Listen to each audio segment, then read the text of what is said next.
Saya pernah berpikir bahwa keluarga adalah tempat teraman di dunia ini, tempat di mana cinta tak pernah pudar meski dunia di luar sana begitu kejam.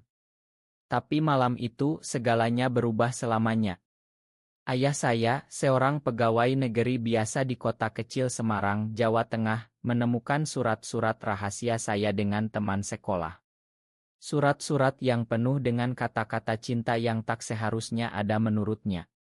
"Kamu bukan anakku lagi," teriaknya dengan suara menggelegar, matanya merah karena marah dan malu. Saya, Andika, remaja berusia 17 tahun yang baru saja menyadari bahwa hati saya tertarik pada sesama lelaki, diusir dari rumah tanpa ampun. Hujan deras mengguyur malam itu, tapi air mata saya lebih deras lagi. Saya berkeliaran di jalanan Semarang yang basah, tas ransel kecil berisi pakaian seadanya menjadi satu-satunya milik saya. Lapar, dingin, dan takut. Saya duduk di pinggir trotoar dekat terminal bus, menangis sendirian. Di tengah masyarakat Indonesia yang masih memandang orientasi seperti saya sebagai aib besar, saya merasa seperti sampah yang dibuang. Orang-orang lewat, beberapa melirik dengan jijik, yang lain acuh tak acuh. Saya hampir putus asa, memikirkan untuk mengakhiri semuanya. Tapi kemudian seorang pria mendekat. Dia bernama Rea, seorang pengusaha muda berusia awal 30-an yang sedang pulang dari pertemuan bisnis. Rea melihat saya gemetar di bawah guyuran hujan. "Anak kecil, kenapa sendirian di sini malam-malam?" tanyanya dengan suara lembut, khas orang Jawa yang ramah. Saya tak langsung cerita, tapi air mata saya tak bisa bohong. Akhirnya, saya buka semuanya. Tentang ayah yang mengusir, tentang rasa cinta yang tak bisa saya kendalikan. Rea tak menghakimi. Dia justru membawa saya ke rumah kontrakannya di pinggiran Semarang. "Istirahat dulu di sini," katanya. Rumahnya sederhana, tapi hangat. Malam itu, kami bicara panjang. Rea cerita bahwa dia juga pernah merasakan hal yang sama di masa mudanya. Dia berasal dari keluarga konserati di Yogyakarta, tapi memilih hidup mandiri di Semarang untuk bebas menjadi dirinya sendiri. "Di Indonesia ini, susah memang jadi seperti kita," katanya pelan. "Tapi kamu tidak sendirian." Hari-hari berikutnya, Rea merawat saya seperti adik sendiri. Dia beri makan, belikan baju baru, dan bahkan datarkan saya ke sekolah malam agar saya bisa lanjut belajar. Saya tinggal di kamar tamu rumahnya. Awalnya, hubungan kami murni seperti kakak dan adik. Rea sabar mendengarkan curhatan saya, ajari saya untuk kuat menghadapi dunia. Tapi lambat laun, perasaan saya berubah. Tatapan Rea yang hangat, senyumnya yang tenang, membuat hati saya berdegup berbeda. Saya jatuh cinta padanya. Suatu malam, setelah makan malam sederhana nasi goreng buatan Rea, saya memberanikan diri. "Mas Rea, terima kasih sudah selamatkan aku. Tanpa Mas, aku entah di mana sekarang." Dia tersenyum, mengusap kepala saya. "Kamu kuat, Dika. Aku cuma bantu sedikit." Tapi saat itu, mata kami bertemu lama. Ada sesuatu yang tak terucapkan. Rea tarik tangan saya pelan dan kami berpelukan. Pelukan pertama yang penuh kehangatan tanpa paksaan. Malam itu, kami hanya berpelukan, bicara tentang mimpi-mimpi kami. Rea bilang dia tak pernah berani punya hubungan serius karena takut masyarakat, tapi dengan saya, dia merasa nyaman. Hubungan kami berkembang pelan. Kami saling mencintai dalam diam, di balik dinding rumah kontrakan itu. Rea ajari saya banyak hal, cara mandiri, cara menghadapi diskriminasi, dan yang terpenting, cara mencintai diri sendiri. Di Semarang yang ramai dengan masjid dan pasar tradisional, kami hidup sederhana. Kadang kami jalan-jalan di Simpang 5 malam hari, pegangan tangan diam-diam saat sepi. Cinta kami penuh kelembutan, penuh pengertian. Rea jadi penyelamat saya, bukan hanya dari jalanan, tapi dari kegelapan hati. Tapi kebahagiaan itu tak bertahan lama. Beberapa bulan kemudian, ada konflik kecil yang membesar. Teman Rea curiga dan rumor mulai beredar di lingkungan kerja. Rea takut karirnya hancur. Dika, mungkin lebih baik kalau kita pisah sementara, katanya dengan mata berkaca. Saya sakit hati, tapi paham. Saya pindah ke Jakarta, kota besar yang katanya lebih toleran. Dengan bekal dari Rea, saya mulai hidup baru. Kuliah sambil kerja, berjuang sendiri. Tapi hati saya tak pernah lupa Rea. Tahun-tahun berlalu di Jakarta yang sibuk. Saya, Andika, berubah menjadi pria dewasa yang mandiri. Saya lulus kuliah ekonomi, kerja di perusahaan swasta, dan perlahan naik jabatan. Jakarta dengan gedung-gedung pencakar langitnya, kemacetan di Sudirman Tamrin, dan keragaman orang-orangnya, memberi saya ruang untuk bernapas. Di sini, komunitas lebih terbuka, meski masih banyak tantangan. Saya ikut kelompok dukungan berteman dengan orang-orang sepertiku. Tapi Rea selalu ada di pikiran saya. Saya coba hubungi Rea beberapa kali, tapi nomornya tak aktif. Saya takut dia sudah punya kehidupan baru, mungkin menikah pura-pura untuk menutupi. Di Indonesia, banyak pria seperti kami yang terpaksa menikah dengan perempuan demi keluarga. Saya tak mau ganggu. Saya fokus pada karir. Saya mulai terlibat politik lokal karena ingin ubah masyarakat agar lebih baik bagi orang seperti saya. Diskriminasi masih ada, berita tentang raya waria, atwa-atwa yang menyakitkan, membuat saya semakin semangat. Suatu hari, saya bertemu lagi dengan Rea secara tak sengaja di sebuah seminar bisnis di Jakarta. Dia datang sebagai pembicara. Wajahnya masih sama, tapi lebih matang, lebih berwibawa. Saat mata kami bertemu, dunia seolah berhenti. Dika, katanya terkejut. Kami bicara panjang setelah acara. Rea cerita bahwa setelah saya pergi, bisnisnya bangkrut karena rumor. Dia pindah ke Bandung bangun lagi dari nol. Sekarang dia sukses sebagai pengusaha properti. Tapi dia masih sendiri. Aku tak pernah lupa kamu, katanya pelan. Kami mulai lagi hubungan kami, kali ini lebih dewasa. Kami bertemu diam-diam, akhir pekan di apartemen saya di Jakarta Selatan. Cinta kami lebih dalam, penuh pengertian.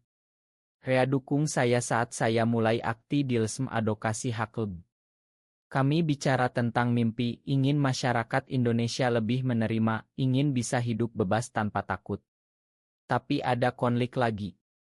Rea ingin kami tetap rahasia selamanya, sementara saya ingin lebih terbuka. Kemudian datang pengkhianatan yang menyakitkan. Saya tahu Rea bertemu dengan seorang perempuan, anak teman bisnisnya.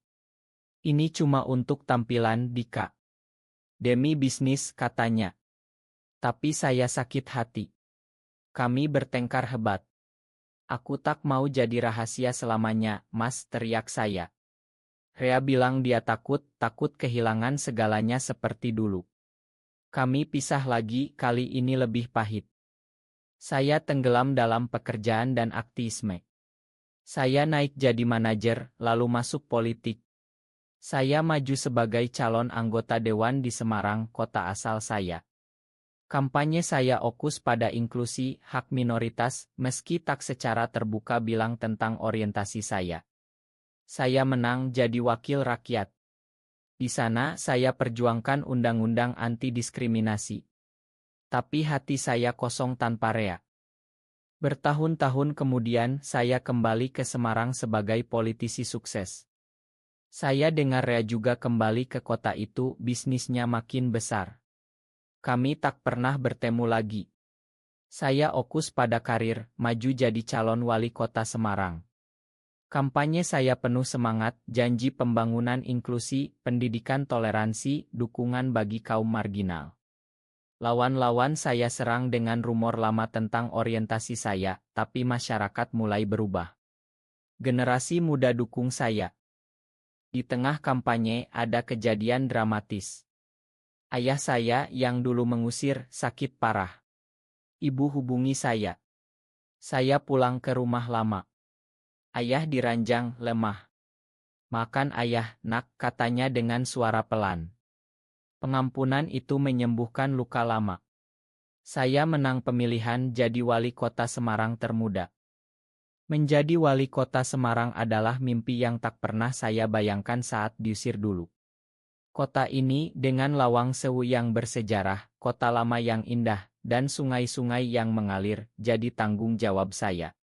Saya jalankan program-program humanis, sekolah gratis untuk anak miskin, pusat kesehatan mental, dan kampanye toleransi beragama serta orientasi.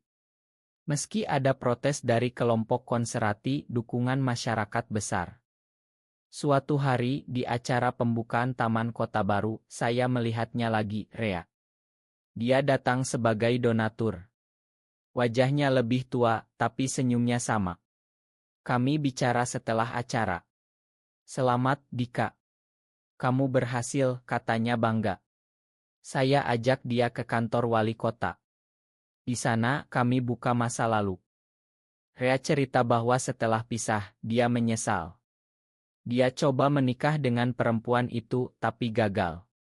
"Aku tak bisa bohongi hati lagi," katanya. Dia dukung saya dari jauh, donasi anonim untuk kampanye saya. Itu pengkhianatan dulu ternyata karena tekanan keluarga, tapi sekarang dia bebas. Kami mulai lagi, tapi kali ini berbeda. Sebagai wali kota, saya tak bisa terbuka sepenuhnya, tapi Rea paham. Kami hidup bersama diam-diam di rumah dinas. Cinta kami lebih matang, penuh pengorbanan. Rea jadi penasihat tidak resmi, bantu program sosial. Tapi konflik datang lagi. Media mulai gosip tentang teman dekat wali kota.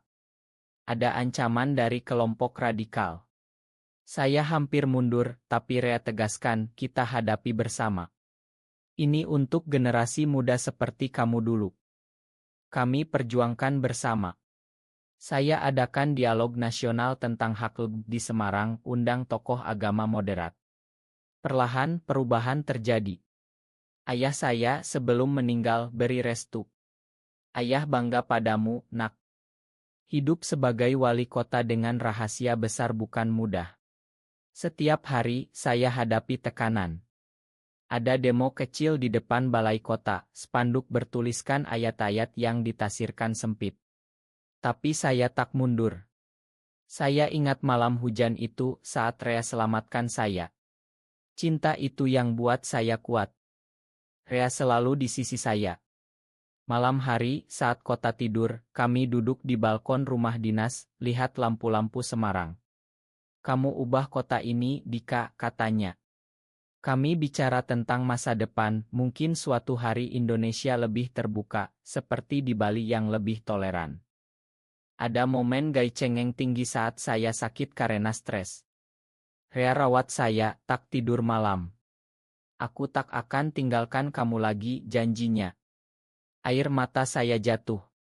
Cinta kami meski tersembunyi begitu dalam. Kemudian datang pengkhianatan terakhir.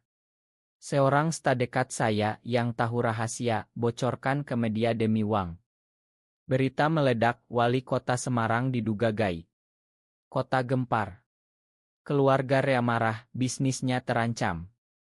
Saya hampir jatuh. Tapi masyarakat bereaksi berbeda dari dugaan. Generasi muda rali dukungan, kami pilih pemimpin karena kinerja, bukan orientasi. Tokoh agama moderat bicara tentang kasih sayang Tuhan yang universal. Rea pilih berdiri di sisi saya secara terbuka. Di konferensi pers, dia pegang tangan saya. "Saya mencintai pria ini. Dia selamatkan banyak orang, termasuk saya dulu." Badai media berlalu perlahan. Dukungan banjir dari berbagai kota, Jakarta, Surabaya, bahkan internasional. Saya tak mundur jabatan. Malah, ini jadi momentum perubahan. Saya luncurkan program edukasi toleransi di sekolah-sekolah. Rea dan saya hidup lebih bebas. Kami tak menikah resmi, tapi komitmen kami kuat. Kami adopsi anak yatim secara diam-diam, beri pendidikan baik. Konflik keluarga selesai. Ibu saya terima Rea sebagai bagian keluarga. Yang penting kalian bahagia, katanya. Tahun-tahun berlalu, saya lanjut periode kedua. Semarang jadi kota contoh inklusi. Festival budaya kecil diadakan, aman. Tapi ada momen emosional saat Rea sakit. Usianya lebih tua, jantung lemah karena stres dulu. Saya rawat dia seperti dia rawat saya dulu. Rea sembuh, tapi kami sadar waktu tak selamanya. Kami habiskan hari dengan bahagia, jalan-jalan ke Umbul Sidomukti, makan lumpia khas Semarang bersama. Akhirnya, saya pensiun dari wali kota. Kami pindah ke rumah kecil di pinggiran, hidup tenang. Saya tulis buku tentang perjuangan kami, jadi inspirasi banyak orang. Di akhir hayat Rea, dia bilang, terima kasih sudah jadi penyelamatku juga, Dika. Saya pegang tangannya sampai akhir. Setelah Rea pergi, saya lanjut advokasi. Cinta kami abadi, bukti bahwa di Indonesia, meski sulit, cinta selalu menang.